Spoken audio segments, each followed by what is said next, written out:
Gilmore Girls and Fran Weston. Was it planned from the very beginning to her off?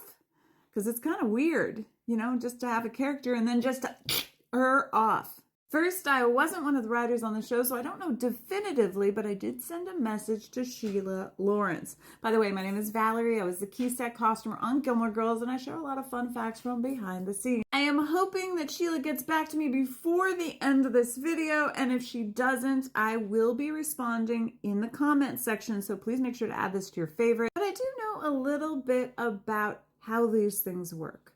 But we might be able to figure it out just based on some of these facts. So follow along with me in real time as I figure this out. In the meantime, I'm going to share with you some other fun facts and photos from behind the scenes. Technically, it's Kirk.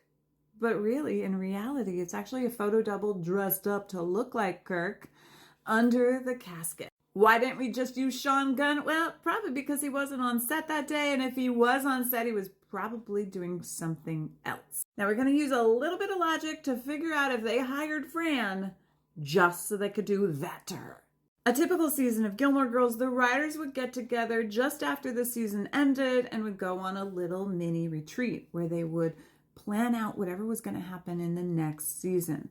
They would kind of hash out the outlines for about half of the season, and then there's a midway point where they go away on a little trip. This is usually during our Christmas hiatus, which is 2 weeks, and they would then kind of lay out the plans for the final part of that season.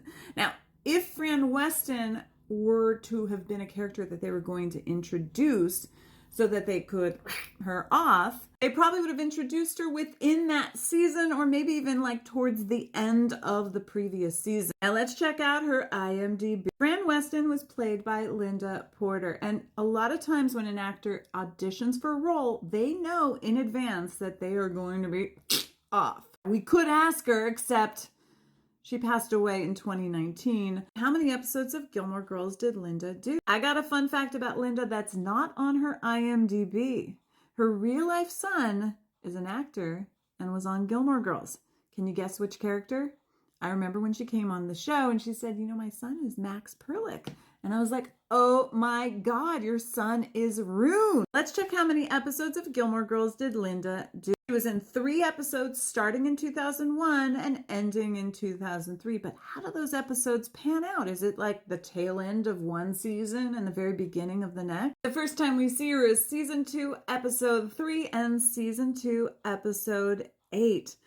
These are kind of early on in the previous season. They bring her back at the end of the season in episode 18, 2 episodes before they her off. Now there's one other reason why they would her off, and let's talk about it. Sometimes when they write an actor off the show, they're writing them off the show because they are going on to do something else that is going to take all of their time and energy.